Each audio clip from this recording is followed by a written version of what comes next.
Cerita Silat Online Channel mempersembahkan serial Pendekar Raja Wali Sakti, episode Dendam Anak Pengemis, bagian 3. Masih tertawa terbahak-bahak, Ki Tunggul menghadang serangan itu sambil menyilangkan tongkatnya di depan dada. Dua pukulan bertenaga dalam yang dilepaskan Puspaningrum menghantam tongkat hitam laki-laki tua pengemis itu. Puspaningrum memekik tertahan. Tubuh ramping gadis itu kembali mencelat ke belakang, dan berputaran beberapa kali di udara. Berdirinya agak limbung begitu kakinya mendarat lunak di tanah. Dia meringis merasakan kedua tangannya seperti kesemutan. Sungguh tinggi tenaga dalam yang dimiliki Ki Tunggul. Laki-laki tua pengemis itu masih tetap duduk bersila, meskipun tadi menahan dua pukulan beruntun bertenaga dalam cukup tinggi. Puspaningrum sadar kalau tingkat kepandaiannya masih berada di bawah Ki Tunggul, tapi tidak dipedulikannya. Untuk keluar dari tempat ini, laki-laki tua itu harus bisa dikalahkannya. Gadis itu segera bersiap untuk mengadakan serangan kembali. Dilepaskan sabuk berwarna keperakan. Dengan sekali kebut saja, sabuk itu menegang kaku, dan menjadi sebilah pedang perak tipis.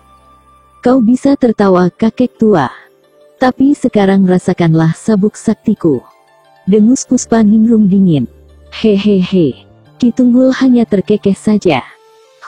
Hiya. Puspaningrum sudah melompat menyerang cepat kembali.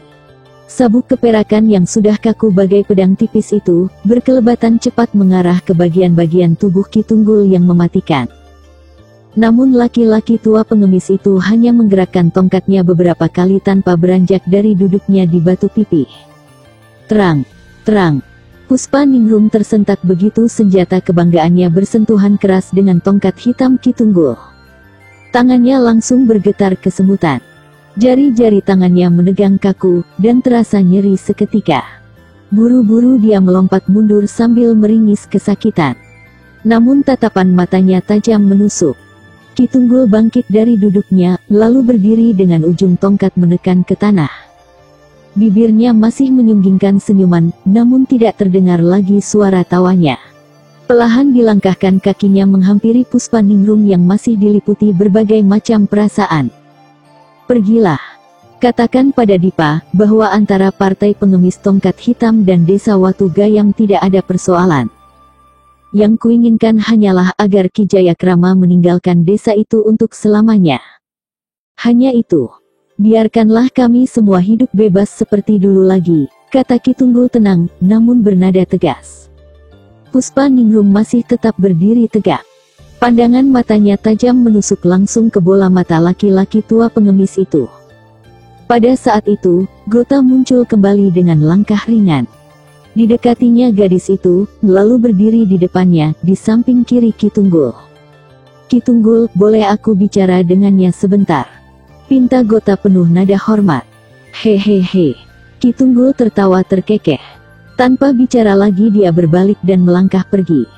Gota memandanginya dari sudut matanya. Sedangkan Puspaningrum memasukkan kembali sabuk peraknya ke dalam tali ikat pinggangnya. Raut wajahnya masih terlihat kaku, dan sorot matanya tetap tajam menusuk. Aku ingin bicara denganmu, bukan sebagai musuh, kata Gota setelah Ki Tunggul tidak terlihat lagi. Puspaningrum tidak menyahuti, tapi malah berjalan menghampiri kudanya yang tengah merumput. Dia melompat naik ke punggung kuda putih itu. Gota melompat dan mencekal tali kekang kuda putih itu dekat mulutnya. Tidak ada yang perlu dibicarakan. Dengus Puspaningrum ketus. Setelah berkata demikian, Puspaningrum menghentakkan tali kekang kudanya kemudian menggebahnya keras-keras. Kuda putih itu meringkik keras kemudian melompat membuat Gota harus menyingkir cepat-cepat. Kuda putih itu melesat cepat bagaikan anak panah lepas dari busurnya. Gota hanya memandang kepergian gadis itu. Pemuda kurus kering berpakaian compang camping itu, masih tetap berdiri meskipun Puspaningrum sudah tidak terlihat lagi bayangannya. Pandangannya lurus ke arah kepergian gadis itu, sampai-sampai tidak menyadari kalau Ki Tunggul sudah berada di sampingnya. Laki-laki tua itu mendeham 2 kali. Gota tersentak kaget, dan buru-buru menoleh. Kasihan dia Ki. Dia harus tahu siapa dirinya yang sebenarnya, kata Gota pelan. Jangan ikuti perasaanmu, Gota, ujar Ki Tunggul menasehati. Sejak semula memang sudah kuduga, Ki. Dan sekarang sudah jelas. 2 kali dia menolongku dari kekejaman mereka, masih terdengar pelan suara Gota. Tanpa pertolongannya pun kau tidak akan bisa dikalahkan mereka. Benar. Tapi aku tidak ingin menunjukkannya, Ki.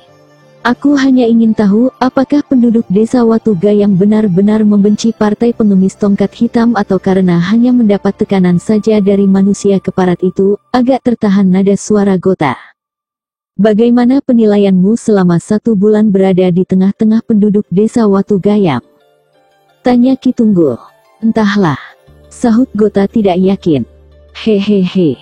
Kau ingin mencobanya lagi? Kalau Ki Tunggul mengizinkan. Aku percaya kau mampu menjaga dirimu sendiri. Tapi satu pesanku, jangan biarkan mereka menganiayamu kembali. Kalaupun sampai terjadi, gunakan ilmu, raga baja. Ini berguna agar dirimu tidak sengsara dan tahan segala macam pukulan atau senjata tajam. Mengerti, Gota? Aku mengerti, Ki. Nah, pergilah. Jika ada sesuatu yang berat dan tidak bisa dihadapi sendiri, cepat-cepat hubungi aku. Baik, Ki. Gota membungkukkan badannya memberi hormat, kemudian melangkah pergi meninggalkan laki-laki tua pemimpin partai pengemis tongkat hitam itu. Sementara Ki Tunggul memandanginya sampai punggung pemuda kurus kering itu lenyap dari pandangannya. Hah, kasihan kau, Gota. Hidupmu jadi sengsara karena manusia serakah itu. Desah Ki Tunggul seraya mengayunkan langkahnya pelahan. Puspaningrum menghentikan lari kudanya dengan tiba-tiba. Kuda putih itu meringkik keras sambil mengangkat kaki depannya.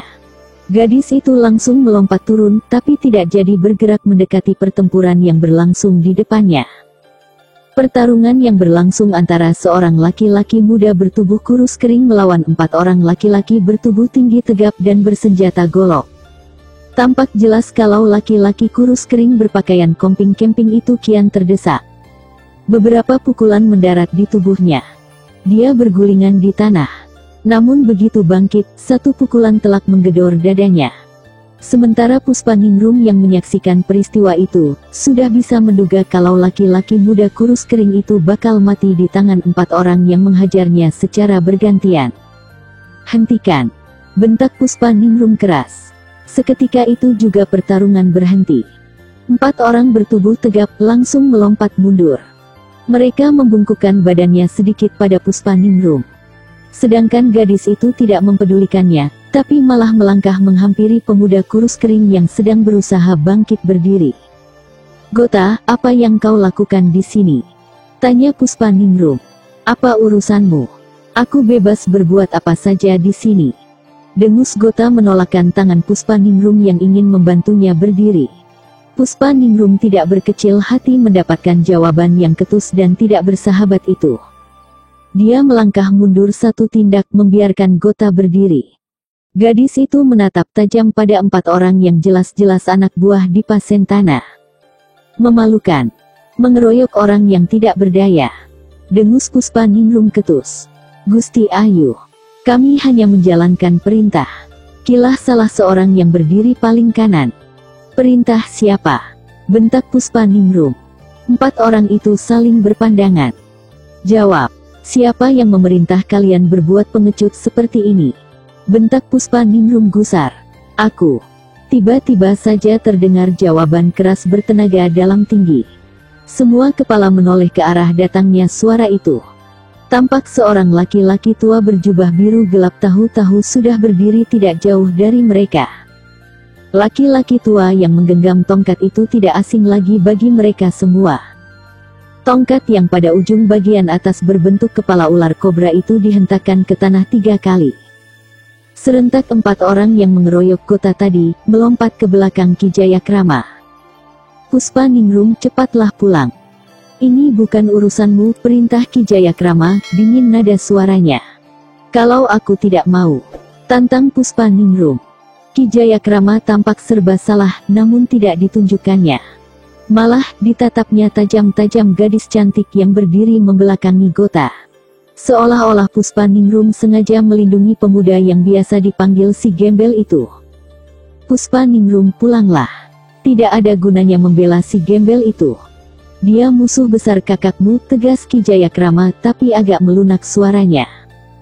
Tapi dia bukan musuhku. Pantang bagiku membiarkan orang tidak berdaya dikeroyok seenak hati.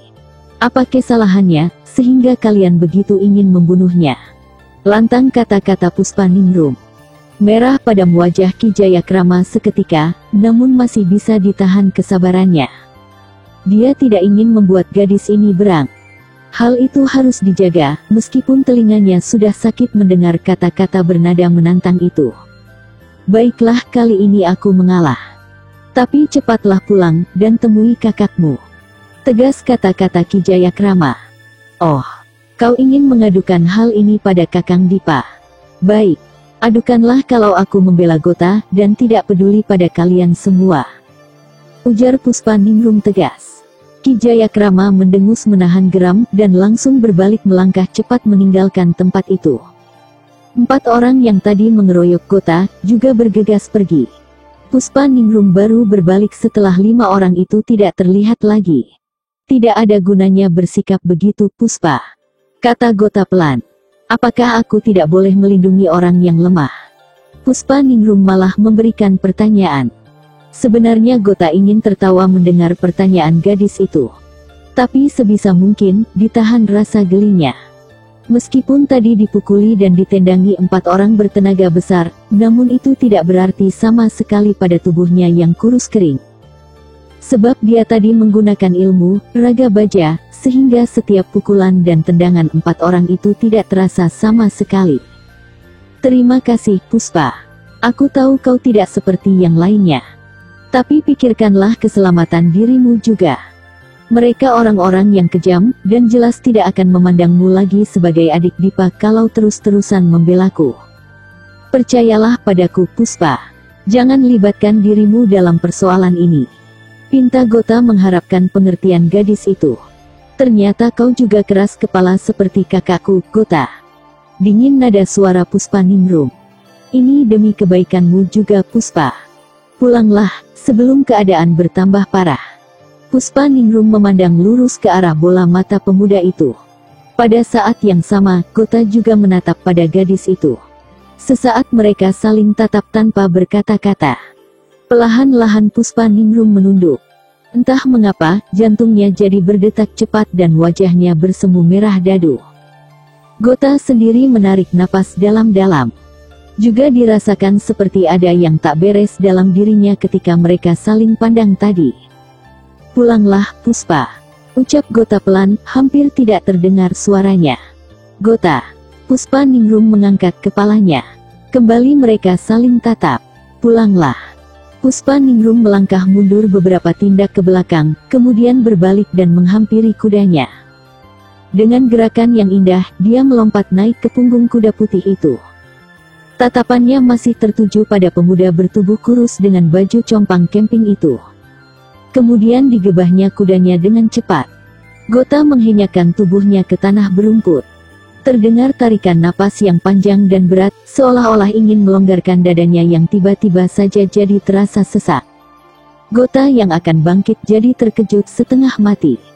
Tiba-tiba dari batik pepohonan, bermunculan sekitar 6 orang bersenjata golok terhunus. Gota langsung menggerinjang bangkit berdiri. Belum hilang rasa terkejutnya, muncul Ki Jayakrama yang langsung melompat menerjangnya. Hup, tidak ada lagi kesempatan buat Gota untuk menghindari serangan yang cepat dan mendadak itu. Hanya ada satu cara, dan itu harus dilakukan dengan cepat. Tangannya terangkat ke depan sambil mengerahkan tenaga dalamnya dengan penuh. Satu benturan keras terjadi disertai suara ledakan menggelegar begitu 2 pasang telapak tangan beradu. Gota terpental sejauh 3 batang tombak, sedangkan Ki Jayakrama hanya terdorong beberapa langkah saja. Meskipun Gota masih bisa berdiri, namun tubuhnya limbung juga. Seluruh tangannya seperti tersengat ribuan kala berbisa. Bergetar, dan terasa panas luar biasa. Hehehe, rupanya kau punya simpanan juga. Gembel, dengus Ki Jayakrama seraya terkekeh. Gota hanya mendengus saja, lalu kembali bersiap-siap menerima serangan laki-laki tua itu. Sebentar kemudian, Ki Jayakrama kembali menyerang menggunakan jurus-jurus yang cepat dan berbahaya. Namun tanpa diduga sama sekali, Gota mampu mengimbanginya dengan gesit pula. Tentu saja hal ini membuat Ki Jayakrama tercengang, sekaligus penasaran. Seorang gembel kotor kurus kering, mampu melayaninya sampai 10 jurus lebih. Hal ini tidak pernah terpikirkan olehnya selama ini. Makanya Ki Jayakrama semakin memperhebat serangan-serangannya. Dan saat mulai dikeluarkan satu jurus andalan, Gota sudah kelihatan kewalahan menghadapinya. Lebih-lebih lagi ketika satu pukulan keras bertenaga dalam tinggi bersarang di dada Gota. Akibatnya, pemuda gembel itu kini tidak bisa lagi mengendalikan dirinya. Hahaha, mampus kau sekarang, gembel. Ki Jayakrama tertawa terbahak-bahak kegirangan. Buk, buk. 2 kali pukulan bersarang di tubuh Gota, dan membuatnya terhuyung-huyung ke belakang. Pada saat itu, Ki Jayakrama menjentikkan jarinya 3 kali. Seketika 4 orang yang menyertainya langsung melompat sambil mengibaskan golok ke arah si gembel itu. Tapi rupanya Gota masih alot juga, bahkan berhasil menghindari golok-golok yang mengancam tubuhnya. Namun satu tendangan keras membuat tubuhnya terpental ke belakang sejauh 3 batang tombak. Gota memuntahkan darah segar dari mulutnya. Pemuda gembel itu berusaha bangkit. Namun, satu pukulan bertenaga dalam cukup tinggi kembali menghajar dadanya. Pemuda gembel itu kembali terpental. Punggungnya menghantam sebuah pohon hingga tumbang. Dan pada saat tubuhnya menggeletak, satu kilatan golok berkelebat cepat ke arah lehernya. Dewata yang agung, matilah aku kali ini, keluh Gota seraya memejamkan matanya.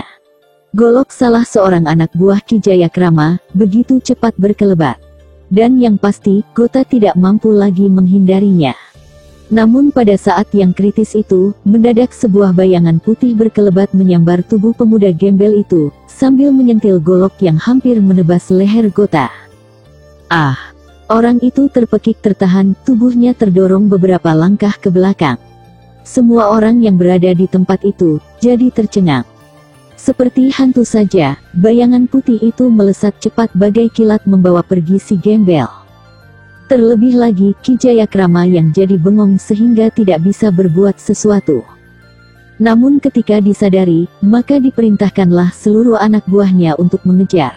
Kejar, bunuh mereka, seru Ki Jayakrama keras. Semua anak buahnya segera berlompatan mengejar bayangan putih yang membawa kabur si gembel. Tapi usaha mereka jelas sia-sia. Bayangan itu sudah lenyap dan tidak jelas lagi arah kepergiannya. Ki Jayakrama bersungut-sungut kesal. Orang yang selama ini ingin dilenyapkan, masih bisa lolos pada saat kematiannya sudah diambang pintu. Setan keparat, siapa yang menolongnya? Dengus Ki Jayakrama kesal. Kekesalan Ki Jayakrama terbawa sampai ke rumah. Dipa Sentana benar-benar tidak mengerti terhadap tingkah gurunya itu. Semua anak buahnya kena semprot meskipun tidak melakukan kesalahan. Ki Jayakrama benar-benar kesal. Orang yang selama ini ingin dimusnahkan, bisa lolos setelah tidak berdaya lagi. Bahkan tinggal seujung kuku lagi nyawanya pasti terenggut. Apa yang membuatmu kesal, Ki? Tanya Dipa Sentana setelah melihat Ki Jayakrama agak tenang, duduk di bangku taman belakang. Anak itu, rungut Ki Jayakrama masih dihinggapi kekesalan. Siapa? Tanya Dipa Sentana tidak mengerti. Gembel itu. Dipa Sentana baru mengerti kalau kekesalan Ki Jayakrama disebabkan gagal membunuh Gota.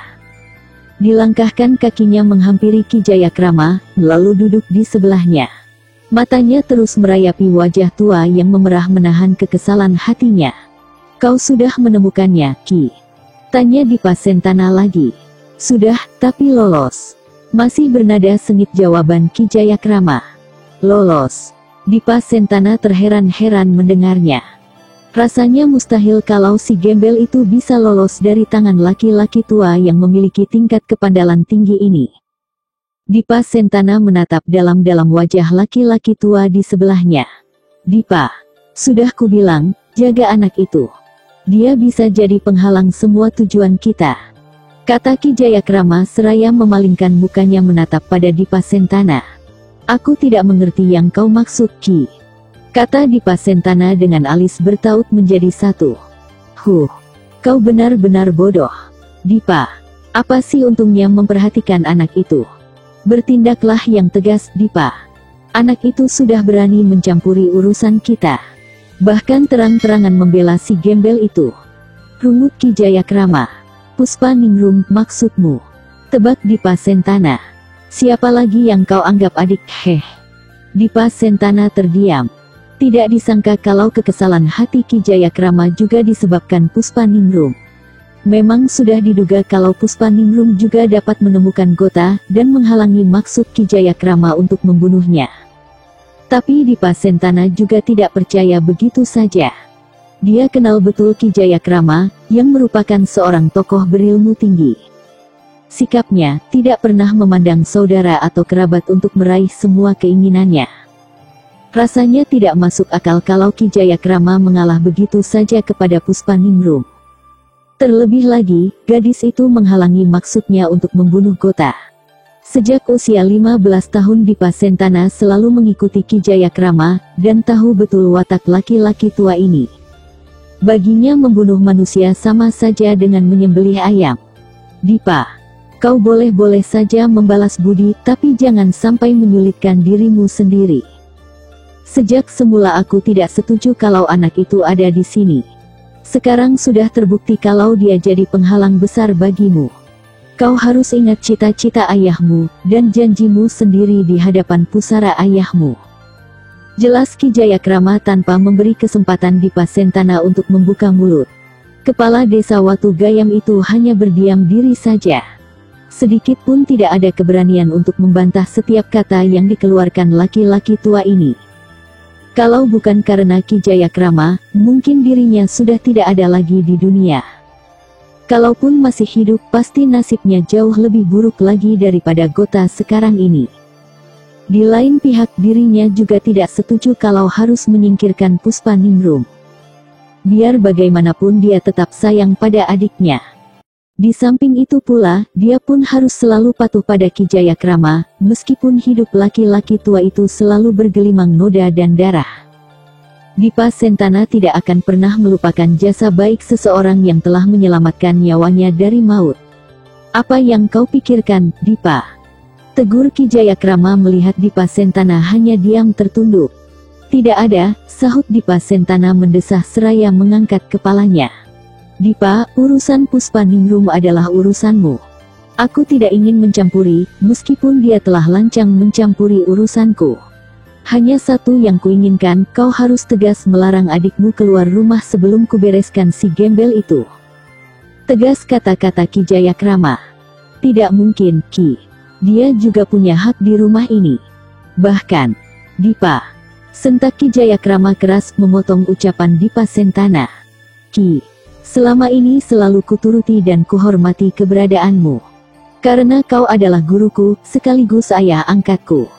Tapi untuk yang satu ini, rasanya sukar sekali, Ki, kata Dipa Sentana seraya menggeleng-gelengkan kepalanya. Aku tidak peduli dengan segala macam alasanmu, Dipa. Tujuan kita tidak boleh putus di tengah jalan. Kau mengerti itu, Dipa? Agak keras nada suara Ki Jayakrama. Dipa Sentana terdiam. Ki Jayakrama bangkit berdiri begitu matanya melihat Puspaningrum melangkah menghampiri.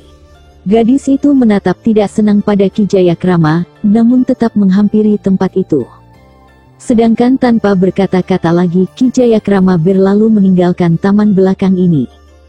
Puspaningrum memandang kepergian laki-laki tua itu, kemudian duduk di samping kakaknya. Dari mana kau, Puspa? Tanya Dipa Sentana berusaha tersenyum. Namun senyum itu terasa amat dipaksakan, dan getir sekali. Jalan-jalan, sahut Puspaningrum menatap wajah laki-laki setengah baya di sampingnya. Ada apa, Kakang?